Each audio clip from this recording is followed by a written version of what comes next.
स्वागत आपके खुद के YouTube चैनल विज्ञान बुद्धि में, जहां हम लोग क्लास 9th के लिए साइंस सब्जेक्ट का सैम्पल पेपर कर रहे थे, जहां आज हम उसका सेकंड पार्ट कर रहे हैं। सेकंड पार्ट में हम लोग सेक्शन बी को ध्यान में रख रहे हैं। तो इसमें क्वेश्चन है पहला 21 कि बर्फ़ के ठंडे पानी से भरे गिलास को बाहरी सतह पर पानी की बूंदें हमें क्यों दिखाई देती हैं, या इंग्लिश में why do we see water droplets on the outer surface of a glass containing ice cold water. इसका क्या मीनिंग हुआ कि जो हमारे पास गर्मियों के टाइम पर अगर हम ठंडे पानी की बोतल बाहर निकाल दें या ठंडे पानी का एकदम चिल्ड गिलास हम बाहर निकाल दें, तो उस बोतल के चारों ओर वाटर ड्रॉपलेट्स आपको दिखाई देते हैं। ये वाटर ड्रॉपलेट्स कहाँ से आए? क्या ये बोतल के बाहर निकल गए? बोतल के अंदर का जो पानी था क्या वो बाहर निकल गया? ऐसा पॉसिबल है? नहीं है। तो ये वाटर ड्रॉपलेट्स कहाँ से आए? ये वाटर ड्रॉपलेट्स एक्चुअल में जो वाटर होता है वो एटमॉस्फेयर में वेपर की फॉर्म में मौजूद होता है। वाटर वेपर मतलब जिसको हम हिंदी में वाष्प बोलते हैं, ये हमारे एटमॉस्फेयर में, हमारे वायुमंडल में मौजूद रहता है और ये गर्म होता है।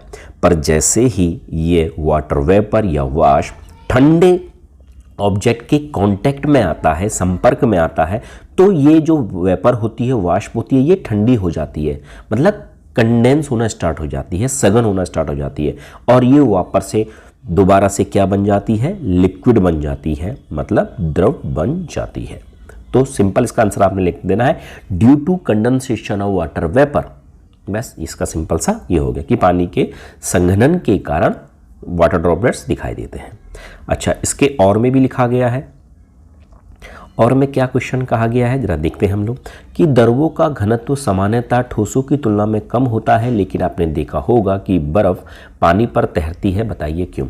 इंग्लिश में कह रहा है कि liquids generally have lower density as compare to solids, but you must have observe that ice floats on water fine and why. सबसे पहले तो हम लोग यह याद रखेंगे कि जिसकी डेंसिटी ज़्यादा होती है वो पानी में डूब जाता है और जिसकी डेंसिटी कम होती है वह फ्लोट करता रहता है। जैसे हम वाटर की बात करें, वाटर की डेंसिटी और किसकी डेंसिटी? आइस की डेंसिटी। वाटर की डेंसिटी ज़्यादा होती है और आइस की डेंसिटी क्या होती है? कम होती है। तो जब आइस की डेंसिटी या घनत्व कम होता है, इसी वजह से वो वाटर में क्या होता है? फ्लोट करता रहता है। ये आप लोगों ने एक लॉजिक लगाना है। तो density of ice is lower than density of water. पानी बर्फ का घनत्व पानी के घनत्व से कम होता है, इसी कारण वो फ्लोट करता है। Clear students? चलो जी आगे बढ़ते हैं और चलते हैं अपने नेक्स्ट क्वेश्चन की ओर, जो है क्वेश्चन नंबर 22। यहाँ पर कह रहा है आपसे कि भंडारण के दौरान अनाज के नुकसान के लिए कौन से कारक जिम्मेदार हो सकते हैं? What factors may be responsible for losses of grains during storage. जब हम कोई अनाज को स्टोर करते हैं तो कौन कौन से फैक्टर उसके लिए यूज़ होते हैं? तो दो तरह के फैक्टर यूज़ होते हैं दोस्तों। पहला फैक्टर यूज़ होता है हमारा बायोटिक और दूसरा होता है हमारा अबायोटिक। ये दो फैक्टर यूज़ होते हैं केवल। बायोटिक को हम बोलते हैं जैविक बोलते हैं, जैविक कारक, और एक होता है अजैविक कारक होता है। भाई यही दो कारक होते हैं भैया। अब जैविक के अंदर क्या हो गए? जितने भी इंसेक्ट्स हो गया, कीड़ा लग गया, पेस्ट हो गया, वो सारा का सारा क्या है? जैविक है। और अजैविक के अंदर क्या? अजैविक के अंदर भैया पानी हो गया, ह्यूमस हो गया, गर्मी हो गई, तापमान हो गया, ये सारा का सारा क्या हो गया? अबायोटिक हो गया। क्लियर? क्योंकि बायोटिक जो जिंदा है, अबायोटिक जो नॉन लिविंग है। अच्छा जी, फिर कह रहा है 23 वाले क्वेश्चन में कि आप यह कैसे बताएंगे कि दिया गया रंगहीन तरल शुद्ध पानी है? How would you confirm that a colourless liquid given to you is a pure water? देखो, कोई भी चीज, किसी की भी अगर हमको प्योरिटी मापनी है, शुद्धता नापनी है, तो हमें पहले यह पता होना चाहिए हम शुद्धता किसकी नाप रहे हैं। यहाँ पर शुद्धता किसकी नाप रहे हैं? हम पानी की, कि वो पानी रंगहीन दिया गया तरल क्या पानी है। अच्छा, तो हमें क्या करना है? उस पानी का हमको बॉइलिंग पॉइंट पता होना चाहिए। पानी का बॉइलिंग पॉइंट कितना होता है? 100 डिग्री सेल्सियस। क्वथनांक कितना होता है उसका? 100 डिग्री सेल्सियस। क्योंकि पानी हमेशा 100 डिग्री सेल्सियस पर ही बॉयल होता है, मतलब उसकी वाष्प बनती है। तो उस पानी को हमने गर्म करना है। अगर वह पानी 100 डिग्री सेल्सियस पर वेपर बन जाता है तो इसका मतलब वो रंगहीन जो लिक्विड था वो क्या है? पानी है। तो किसी भी लिक्विड की शुद्धता अगर हमें मापनी है, जांच करनी है, तो उसका जो बॉइलिंग पॉइंट है अगर वो बॉइलिंग पॉइंट उसके दिए हुए टेम्परेचर पर ही बॉयल हो रहा है तो वो क्या हो गया, प्योर हो गया। क्लियर। चलो जी, दूसरा कह रहा है कि सममांगी और विषमांगी मिश्रण में अंतर स्पष्ट कीजिए। पॉइंट डिफरेंस बिटवीन होमोजीनियस और हेट्रोजीनियस मिक्सचर। भाई ये तो तुमको पता है क्या होता है सममांगी और विषमांगी, होमोजीनियस और हेट्रोजीनियस। भाई सममांगी मतलब जो ट्रू सॉल्यूशन होता है चीनी और पानी का घोल, और विषमांगी क्या होता है मिट्टी और पानी का घोल वो होता है। तो सममांगी का पहला डिफरेंस क्या हो गया कि जो सममांगी होते हैं इसमें कण छोटे होते हैं, विषमांगी मिश्रण में जो कण होते हैं वो बड़े होते हैं। सममांगी मिश्रण मतलब होमोजेनियस मिक्सचर को हम सेपरेट नहीं कर सकते फिल्टर से, पर विषमांगी मिश्रण को हम इजीली क्या कर सकते हैं, फिल्टर कर सकते हैं। भैया चीनी और पानी को हम फिल्टर नहीं कर सकते, चीनी अलग नहीं कर सकते, पर मिट्टी में से पानी में पानी से मिट्टी को अलग कर सकते हैं। ये दो चीज़, खाली दो का अंतर देना 2 नंबर का है। क्लियर हो गया स्टूडेंट। चलो जी, वैसे बहुत सारे अंतर है, आप देखते रहोगे उसको। अच्छा, अब आ गया है 24th क्वेश्चन। अभी 24th क्वेश्चन क्या कह रहा है, देखो ये तो वो है आपका न्यूमेरिकल।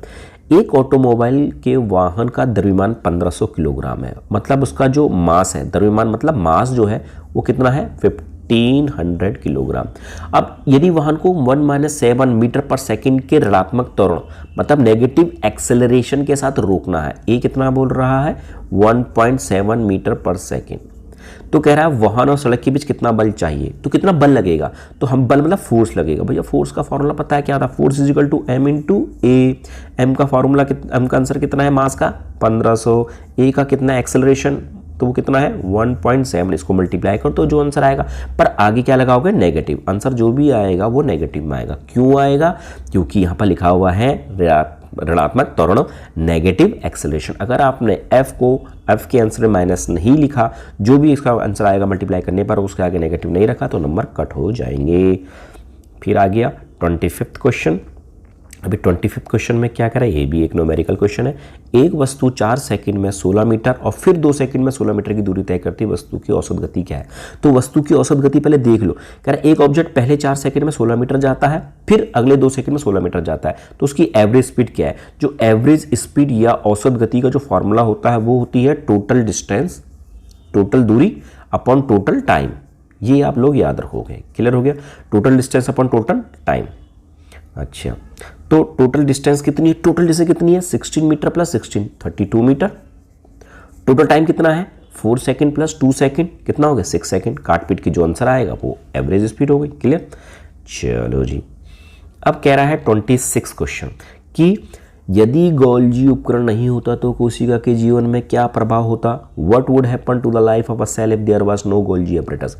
ऐसा कोई भी क्वेश्चन आए कि अगर कोई उपकरण या कोई चीज़ नहीं है तो उसके क्या प्रभाव पड़ेगा उस कोशिका में या सेल में, तो हमको केवल यह याद रखना है what are the functions of Golgi apparatus। Golgi apparatus के क्या फंक्शन होते हैं, बस गोल्जी apparatus के जो जो फंक्शन है उस सेल के अंदर वही फंक्शन उस सेल के अंदर नहीं होंगे, यही तो लिखना है। तो हमें फंक्शन याद रखने हैं गोल्जी उपकरण के या गोल्जी apparatus के। अब उसके फंक्शंस क्या क्या है भैया, ये क्या करता है, ये लाइसोसोम के निर्माण में, लाइसोसोम के डेवलपमेंट में क्या करता है, अपनी हेल्प करता है।